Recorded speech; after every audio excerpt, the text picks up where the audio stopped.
यदि हृदय में नाम जप की सच्ची लगन होगी तो नाम महाराज उसी तत्व को जना देंगे। पर इस नाम जप में इतनी अलौकिक शक्ति है कि ज्ञानेंद्रियां और ज्ञानेंद्रियों से आगे अंतःकरण और अंतःकरण से आगे प्रकृति और प्रकृति से अतीत परमात्म तत्व है। उस परमात्म तत्व को यह नाम महाराज जना दे, ऐसी इसमें शक्ति है। पूज्य स्वामी राम सुखदास जी कहते हैं, हमारे बहुत से विचित्र विचित्र दर्शन शास्त्र हैं। न्याय, सांख्य, योग, वैशेषिक, पूर्व मीमांसा और उत्तर मीमांसा, ये 6 आस्तिक दर्शन कहे जाते हैं। इनके सिवाय और भी बौद्ध, जैन, ईसाई, यवन आदि के अनेक दर्शन हैं। इनके अनेक सिद्धांत हैं। इन दर्शनों में आपस में कई मतभेद हैं। परमात्म तत्व क्या है, प्रकृति क्या है।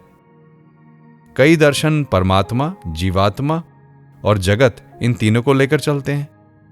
इनमें कई परमात्मा को छोड़कर जीवात्मा और जगत दोनों को ही लेकर चलते हैं। चरवाक शरीर को लेकर चलता है। ऐसे अनेक दार्शनिक भेद हैं। परंतु जो परमात्म तत्व को जानना चाहते हैं और आत्म तत्व को भी जानना चाहते हैं, तो उनको नाम महाराज जना देते हैं। शबरी के प्रसंग में भगवान ने यह कहा है, मम दर्शन फल परम अनुपा, जीव पाव निज सहज स्वरूपा। मेरे दर्शन का परम अनुपम फल यह है कि जीव अपने स्वरूप को प्राप्त हो जाता है।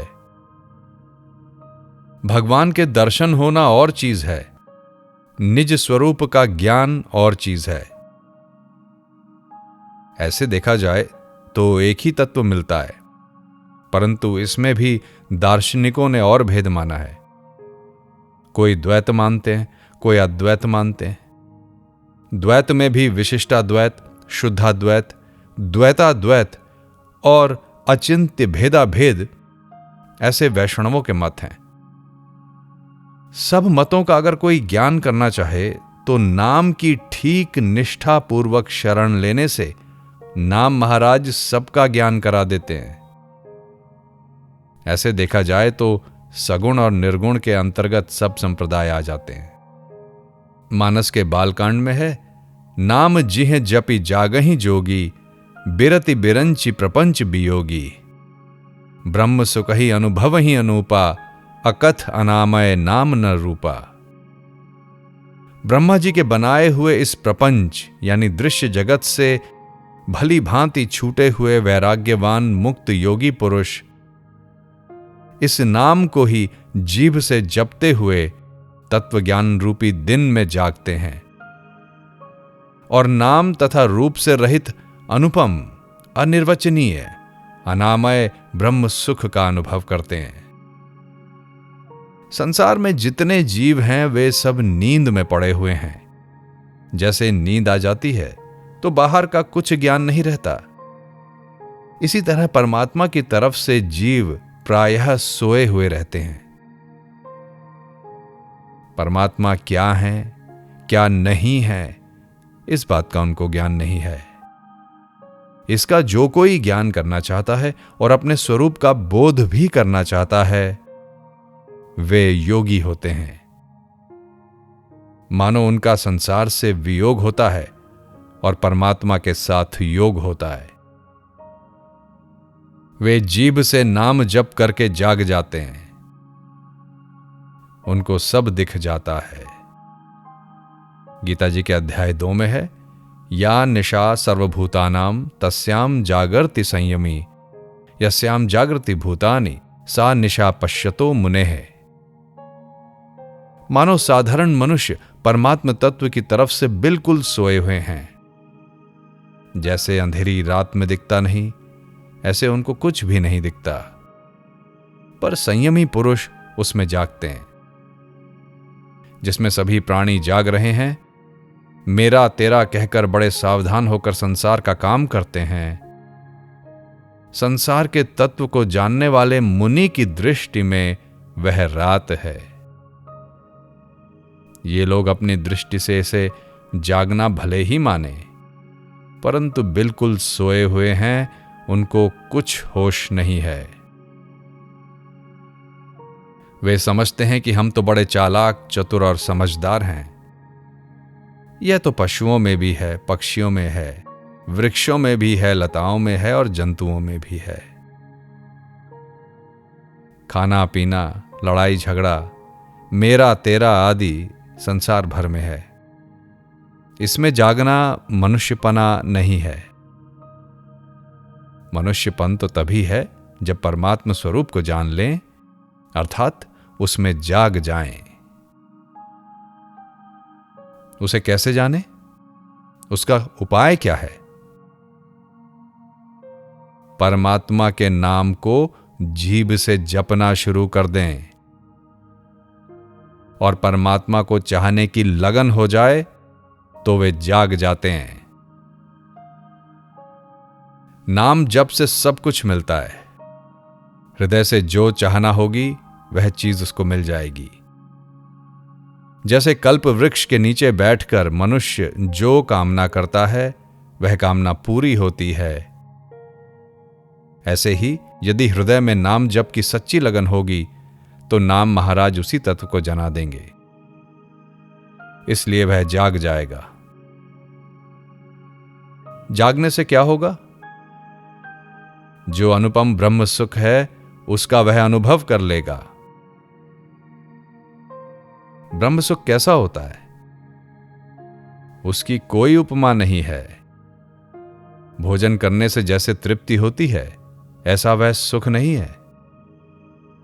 संपत्ति वैभव मिलने से एक खुशी आती है, उसकी उस सुख से तुलना नहीं कर सकते। ब्रह्म सुख में कभी भी किंचन मात्र कमी नहीं आ सकती।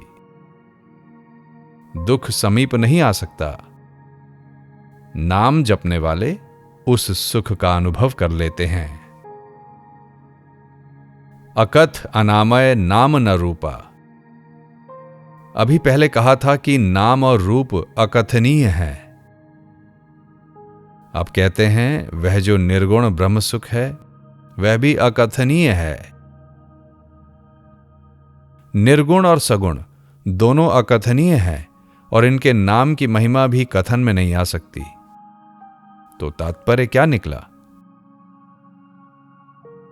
लौकिक इंद्रियां, मन, बुद्धि आदि तो सांसारिक पदार्थों का वर्णन और दर्शन कराते हैं, परंतु परमात्म तत्व की तरफ चलने में ये सब कुंठित हो जाते हैं, क्योंकि परमात्मा इनका विषय नहीं है। परमात्म तत्व प्रकृति से भी अतीत है। प्रकृति का वर्णन दार्शनिक लोगों ने किया है, परंतु प्रकृति का वर्णन भी पूरा नहीं हो सकता। जो साधन हमें प्राप्त हैं उनमें सबसे बढ़िया बुद्धि है। वह बुद्धि भी प्रकृति तक नहीं पहुंच पाती। प्रकृति के कार्यों, शरीर, मन, इंद्रियां, इनमें बुद्धि काम करती है, पर कारण में अर्थात प्रकृति में काम नहीं करती। जैसे मिट्टी से बना हुआ घड़ा है, वह कितना ही बड़ा हो, संपूर्ण पृथ्वी को अपने भीतर संभाल लेगा क्या? क्या घड़े में पूरी पृथ्वी भरी जाएगी? नहीं भरी जा सकती। ऐसे प्रकृति के कार्य, मन, बुद्धि आदि प्रकृति को ही अपने कब्जे में नहीं ला सकते। फिर प्रकृति से अतीत परमात्मा तक कैसे पहुंच सकते हैं? परमात्मा अनामय है, अर्थात विकार रहित है। उसमें विकार संभव नहीं है। उसका न नाम है न रूप है। उसका स्वरूप देखा जाए तो काला, पीला या सफेद ऐसा नहीं है। उसको जानने के लिए उसका नाम रखकर संबोधित करते हैं, क्योंकि हम लोग नाम रूप में बैठे हैं, इसलिए उसको ब्रह्म कहते हैं। संतों ने उसके विषय में कहा है, न को रस भोगी, न को रहत न्यारा, न को आप हरता, न को कर्तु व्यवहारा। ज्यों देखया त्यों मैं कहिया, कान न राखी काय, हरिया परचा नाम का तन मन भीतर थाए। वहां तुरीय पदार्थ भी नहीं है, वहां मोक्ष मुक्ति भी नहीं है, बंधन भी नहीं है। ऐसा अलौकिक तत्व है। तुलसीदास जी महाराज कहते हैं कि जीभ से नाम जप करके उस ब्रह्म सुख का स्वयं अपने आप में जहां नाम पहुंचता ही नहीं, वहां अनुभव कर लेते हैं। दार्शनिकों का जहां विचार हुआ है, वहां शब्द में अचिंत्य शक्ति मानी है। जीभ वागींद्रिय है, उससे राम राम ऐसी जप की क्रिया होती है। पर इस नाम जप में इतनी अलौकिक शक्ति है कि ज्ञानेंद्रियां और ज्ञानेंद्रियों से आगे अंतःकरण और अंतःकरण से आगे प्रकृति और प्रकृति से अतीत परमात्म तत्व है। उस परमात्म तत्व को यह नाम महाराज जना दे, ऐसी इसमें शक्ति है। शब्द में अचिंत्य शक्ति होने से मोह का नाश हो जाता है। साधारण रीति से अपने अनुभव में भी देखते हैं कि कोई गहरी नींद में सोया हुआ है तो सोते समय सभी इंद्रियां मन में, मन बुद्धि में, बुद्धि प्रकृति में अर्थात अविद्या में लीन हो जाती है। तब गाढ़ी नींद आती है। गाढ़ी नींद में सभी इंद्रियां लीन हो जाती हैं। किसी इंद्रिय का कोई ज्ञान नहीं, परंतु उस आदमी का नाम उच्चारण करके पुकारा जाए तो वह आदमी उस अविद्या से जग जाता है। विचार करो, नाम का संबंध तो कर्णेंद्रिय के साथ है। कर्णेंद्रिय पर गाढ़ नींद में इतने पर्दे आ जाते हैं, परंतु नाम में, शब्द में वह अचिंत्य अलौकिक शक्ति है जो अविद्या में लीन हुई बुद्धि, बुद्धि में लीन हुई कर्णेंद्रिय, उन कर्णेंद्रिय के द्वारा सुनाकर सोते हुए को जगा दे। शब्द में इतनी शक्ति है कि जो संपूर्ण जीवों का मालिक परमात्म तत्व है, उस परमात्म तत्व का केवल जीभ से नाम जपने से अनुभव करा दे। मानस के ही बालकांड में है, जाना चाहे ही गूढ़ गति जेऊ, नाम जिह जपि जानहि तेऊ, साधक नाम जपहि लय लाएं, हो ही सिद्ध अनिमादिक पाएं। अब दूसरे भक्तों की बात बताते हैं कि जो गूढ़ गति, मानो सबसे गूढ़ बात को जानना चाहते हैं, जिनके यह जानने की मन में है कि हम भी उस परमात्म तत्व को जाने जो कि सबसे गूढ़ तत्व है, उसके लिए कहा है कि जीभ से नाम जप करेंगे तो उस तत्व को वे जान लेंगे।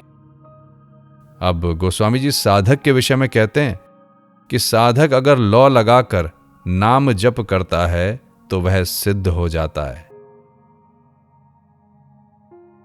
अणिमा, महिमा, गरिमा, लघिमा, प्राकाम्य, वशिता आदि जो 8 सिद्धियां हैं, उन सब सिद्धियों को वह पा लेता है।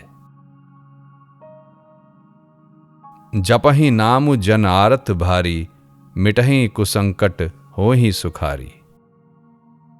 जो दुखी, संतप्त होता है और संकट से छूटना चाहता है, वह आर्त होकर व्याकुलता पूर्वक नाम का जप करता है तो उसके सब संकट मिट जाते हैं, वह सुखी हो जाता है। ऐसे भगवान के नाम की महिमा कही।